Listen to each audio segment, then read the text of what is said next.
So you'll notice now that I have added lime. I didn't realize I was missing lime from your entry there, so that was line for lime there. Right, that's after the premix. Okay, so I've added that, and if you go back into the manual spreadsheet I have where I'm doing my compilation, so we've copied up all these contents now, all these nutrient values. Now the next thing is, you notice that your values are in kilogram. Okay, however, the application requires you to make your entries by way of percentage inclusion. So the inclusion in percentage, right? It's percentage within the ration. So how do you want to use 10% protein, 10% maize, 5% rice bran? So you've got to work it out in percentages. So that means we have to go back to our spreadsheet, look at the values you put in the sample you sent to me, the sample ration formula, this one. Okay, so what I've done is I've extracted the values, the numbers that came with each of your ingredients. I put them up in a column and I've added them all up. First problem we have is that you want to do 1 ton of feed. What we have here is 1,792, so that's above a ton. So what do? That means what we're dealing with here right now, it means we have to work it down, prorate it back to 1 ton. I don't want to spend time, I don't want to waste time in this recording doing that. I just want to point it out to you that, so you've got to get this to 1,000. That's what it makes. So the whole total you are going to have for all the ingredients you are planning to use will add up to 1,000. That's how you get a ton. Okay, because now we have this, we have to actually rework it, and we cannot just do it arbitrarily. It's not just a matter of calculations. We also have to look at the impact on the feed itself in terms of it delivering the required nutrients. All right, so this is actually not the way we go about feed formulation. So it is like working from the answer to the question, as it were, because we're supposed to actually derive whatever this will amount to by filling in this column. Sorry, if you go into the software itself, okay, here I think I'm having some extra activity here. I think the application is trying to do some background saving, so it might take a few seconds before it will respond to, because I'm trying to change my screen now, it's not letting me. Okay, it's done now. All right, so you see, we need to, this is where we do our ration derivation. So we click the automatic form, okay, and then we begin to populate the fields. You see that, so it's saying total percentage is not equal to 100. There are instructions in the guide and the videos about how to get it to behave itself, and then you can make entries in here.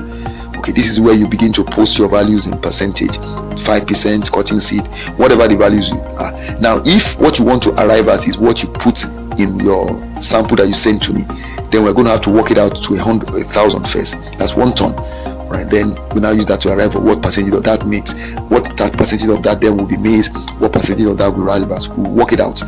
Okay, so I would say let me stop here, because that's like a whole other subject on its own.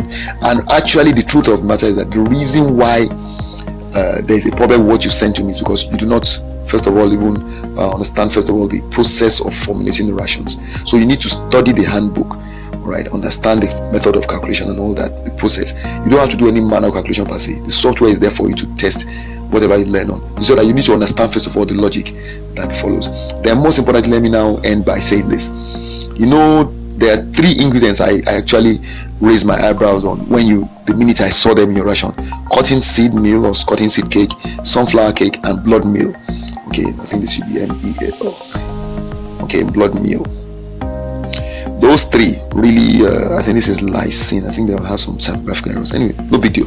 All right, so you see, cotton seed meal, sunflower cake, blood meal. Those 3. So there's something called gossipol.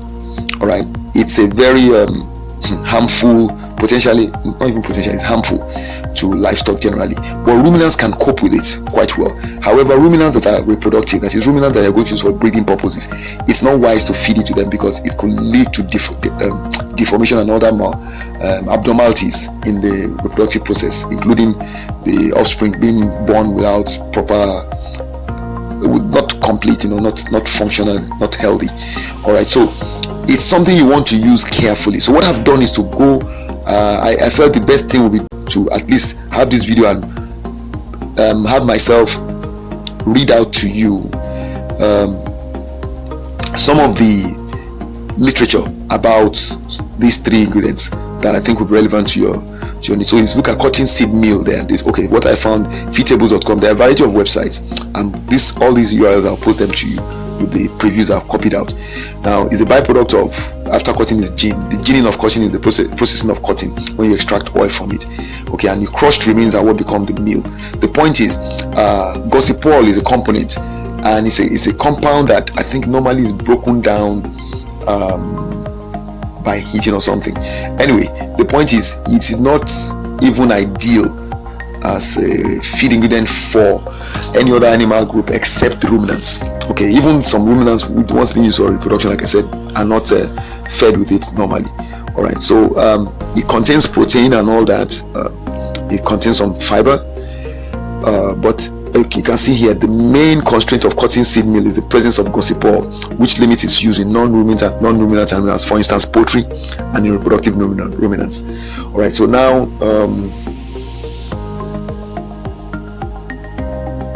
okay, monographic animals and young ruminants are highly susceptible to gossypol in cotton seed meal. Mature ruminant animals, the ones that can regurgitate and reprocess, that, the ones that have all these large quantities of microorganisms in their gut, okay, they do not suffer from cotton seed meal consumption, but it may affect their reproductive performance. I mentioned that. So the toxicity of gossypol, okay, is the reason why it's something that you shouldn't. I would even say that for feeding of poultry, you wouldn't want to. And I'm trying to look at what your purpose here when you were looking at the quantity you're going to use cotton seed. Was looking at 100 kilograms of it in 1 ton. Well, I mean in 1.7 tons. Okay, well, I do not know how you arrived at that. It's not just looking at the values of the ingredients in terms of quantities. You've got to look at what the contribution, the impact they have on the final quality of the feed with relation to the target animal that you want to feed it to. Because it may be okay for a ruminant, a mature ruminant, but it definitely not be okay for a younger ruminant or a non-ruminant. So it's not just about the nutrient it can bring, it's also about the impact of the anti-nutritional factors in it, and also the interplay between the composition of this particular ingredient with other ingredients that you're going to mix together with it. So there are many things you need to understand. Therefore, you have to read up the theory of the science of feed formulation, which is why you have the handbook there. All right. Let me go back to the literature again. I just copied them out. Sunflower, I was under when I felt a need to just check out. Okay, so I think what they said, Kenya Agricultural Research, because there are some pig farmers talked about the fact that it's a good ingredient for feeding pigs and all that, but it has some low protein content compared to soybean, blah blah blah. But the Kenya Agricultural Research Institute actually even has some suggestions here for chicken rations. Chicken starter, mix 22 kg of sunflower cake with 100 kg of maize germ. This is where you're just doing very simplistic feed formulation here. Okay, but they make a recommendation that you can use as a guide. Sunflower cake, seed cake is a rich source of protein and can be used to formulate livestock feeds at farm level, thereby reducing dependency on commercial feed, which is what you are trying to do. The cake can be used as a protein supplement in dairy cattle rations or chicken feed. So this is okay for chicken feed. Okay. The thing is, you need to read up, know what exactly it brings to the table, so you know how whatever it contains can have, because there is what you call as I said before, anti-nutritional factors, and there's a way they interact with one another. Some of them are for instance, amino acids. There are some amino acids that are called limiting amino acids, and they have impact on the profile of nutrients that will deliver to your animal. So these are things you need to understand. So as you are making your decision about calculation, you need to let your decision about calculations and quantity you are going to add of each nutrient to be influenced by your understanding of the behavior, a kind of chemical behavior of the ingredients you are using. Okay, so that's why you have to read the handbook. Now, blood meal, the thing that jumped out at me when you were talking about it immediately was the palatability, and believe me, it's a significant limitation. All right. Blood meal is, you can see this is an extract. Okay, blood meal is generally unpalatable, particularly if overcooked. So care needs to be taken to not add more than 5 to 6% blood meal to a ration. It means that whatever quantity of blood meal you are planning to use, based on this your entries here now, blood meal was supposed to be 50 kg. We have to look at what percentage it amounts to out of a ton. Right now you have 1.7 tons, so it looks like it's falling below that standard, that upper limit standard, which is okay. But the point is also that you need to also be sure about the quality of blood meal. We do not want to use blood meal that contains infection. It's a very rich source of nutrients, and so it's by default contains a reasonably high quantity of microorganisms, and it tends to be predisposed to spoil it much earlier. So the quantity of it you use could introduce, if it's not well processed, could actually be something that can introduce. So be sure of the quality of your blood meal. That's all I'm saying. So it doesn't introduce microorganisms or cause infection in the target animal. All right. So then, as you can see here, if high feed performance and high feed consumption and performance is desired, you don't want to use too much of blood meal. Okay, personally, from what I've seen in the industry, in practice, 1 to 3%. This 5 to 6%, that's on the upper limit. Then the second thing is that even the animals need to get adapted to the taste, because there's a significant palatability issue with blood meal, and even the way it's handled, even the smell of blood meal can affect the consumption.